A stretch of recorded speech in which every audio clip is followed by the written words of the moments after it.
How's it going, everyone? This is Kevin. Today I want to bring along with me because I got a new used lens that I want to show you. So let's jump right into it.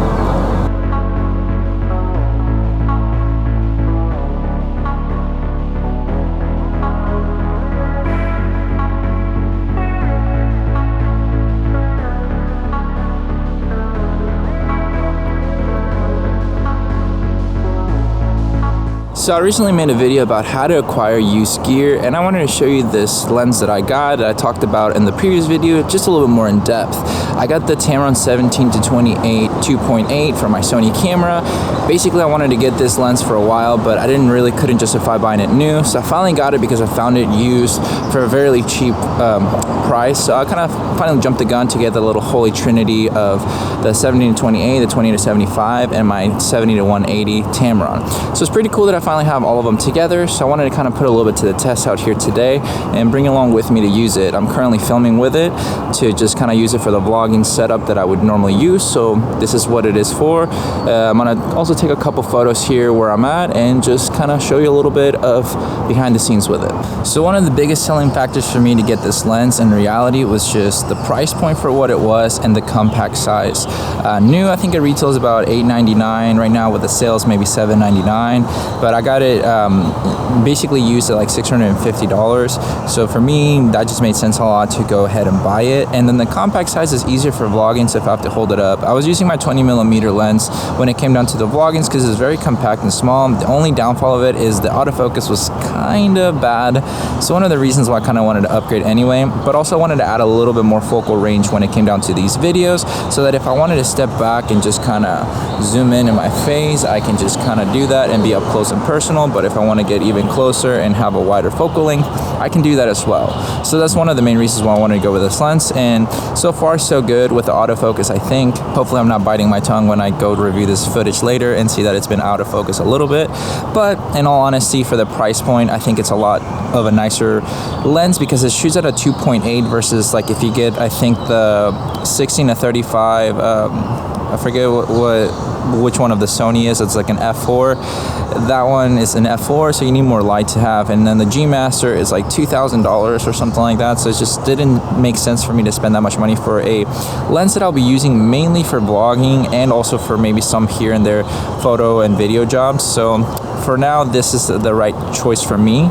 So we're just gonna go ahead and walk around and take some photos with it, and I'm gonna do the POV style with my phone on the camera so you can see what I'm doing exactly, and then kind of review a little bit of the things and see what else I can kind of come up with to test this lens a little bit further and give you my final thoughts.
There we go, we've taken some photos. Now we're just gonna kind of walk back to the car. Like if I was vlogging normally, this is what I would do. It's quite a versatile lens in all honesty. I like it so far with how I can just vlog and walk around and also get a little bit of a zoom, not too much, but just enough to kind of use it. Obviously the 16 to 35 in my opinion might be better because of 35 focal length, but still a very good inexpensive lens so far that I'm really going to be using quite a bit now for the vlogging part of my tutorials or whatever I need to do. Makes sense? And I think also for the photos, they're perfectly fine for this focal length, so you can get some wide variety. Obviously I took a lot more architecture kind of photos, but I think it's still a very useful lens, even for portraits. Like obviously you saw a little bit of the portraits photos that I was able to take, and I mean, not a bad lens for the price for what it is for this kind of wide focal length. So pretty excited for the outcome of that, because now if I just want to bring two lenses like this lens and then my 28 to 75 or even the 70 to 180, I mean I have all my bases covered, so it's kind of nice.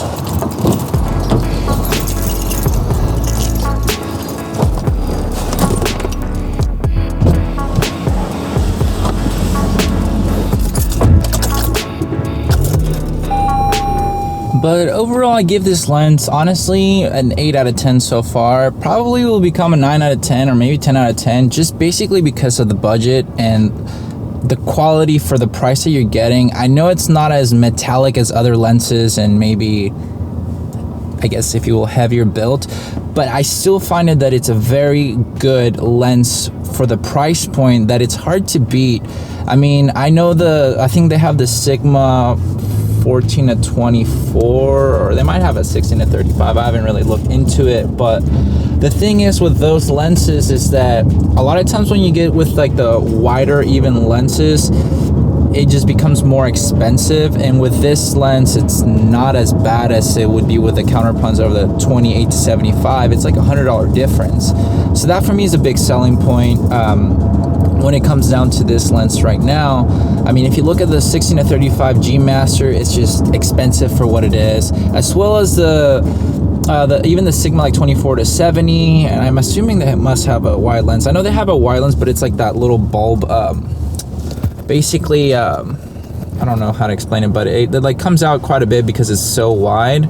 So you kind of need those back ND filters, which in all honesty, I'm not all about that. I really don't want to have the back ND filters because it's not a variable ND. So with this one, I can have the same thread size through all my lenses. I don't really have to change anything. So it makes life easier. So that's one thing that I do kind of think it's really great about this lens. We're gonna finish this conversation now that we're home. That way I can just give you my final thoughts and end this video soon.